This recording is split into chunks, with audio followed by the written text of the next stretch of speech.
Comment cet homme d'1,80 m parvient-il à se glisser dans une boîte de 60 cm de côté? Est-ce parce que ses os sont déformés?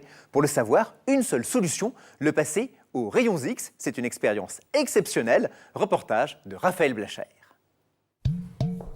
Yogi Koudou cultive la souplesse de son corps depuis le plus jeune âge. Grâce à un entraînement quotidien, il a développé une élasticité qui laisse rêveur.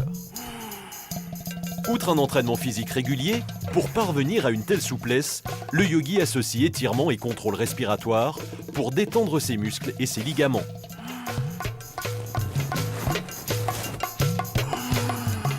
Cette respiration apporte plus d'élasticité sur le corps. Le corps devient plus souple, puisqu'on enlève toutes les contractions de la nervosité.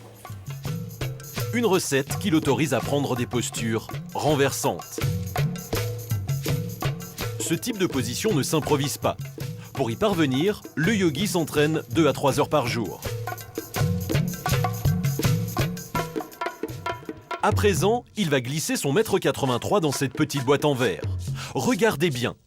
La hauteur de la boîte correspond quasiment à la longueur de son os le plus long, c'est-à-dire celle du fémur, qui mesure près de 60 cm. Dans cette position recroquevillée, les organes sont totalement comprimés. La capacité des poumons est réduite de moitié. Son rythme cardiaque passe alors de 90 pulsations par minute à seulement 35. Il est capable de rester près d'1 heure dans cette situation extrême. Mais attention, une telle performance est réservée à un homme parfaitement entraîné. Pour mieux comprendre les secrets d'une telle souplesse, nous avons demandé à Yogi Koudou de se livrer pour nous à une expérience inédite.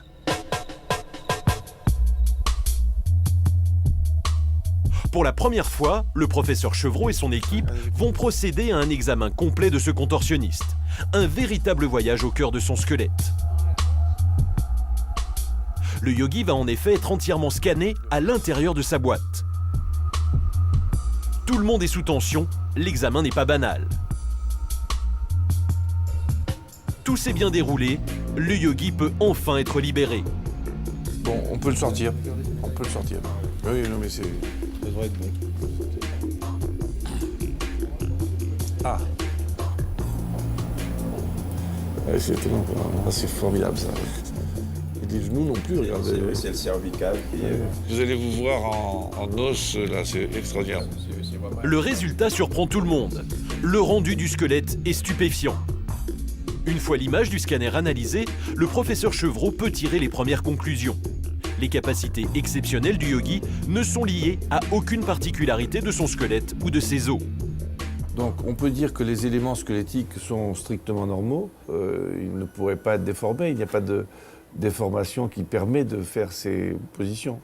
Les positions sont liées à la laxité ou à l'obtention d'une laxité de la capsule et des ligaments par l'entraînement.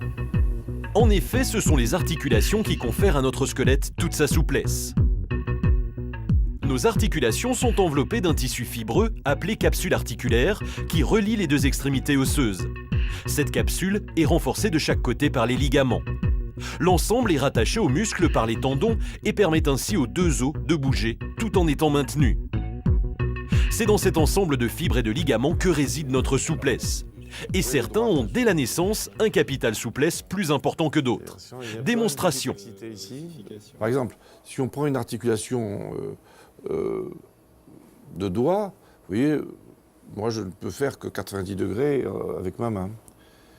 Et le docteur Guérini qui est ici va montrer son doigt et vous voyez, il peut avoir un mouvement bien plus souple, qui est d'ailleurs est douloureux. Non, pas douloureux.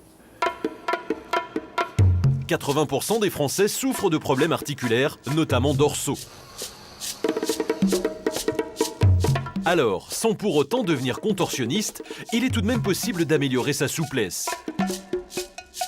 Voici quelques conseils très simples d'une professionnelle.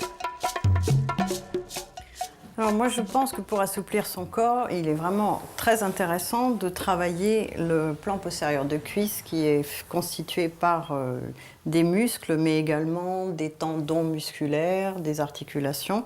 Donc le fait d'étirer cette partie-là du corps va permettre au bas du dos d'être un peu libéré parce que ces éléments-là, ligamentaires et musculaires, tirent en permanence sur le bas du dos. Pour assouplir son corps, je pense que c'est vraiment un très bon exercice pour la colonne vertébrale. Donc on replie ses deux jambes, c'est vraiment un classique, mais c'est un exercice qui est vraiment très efficace.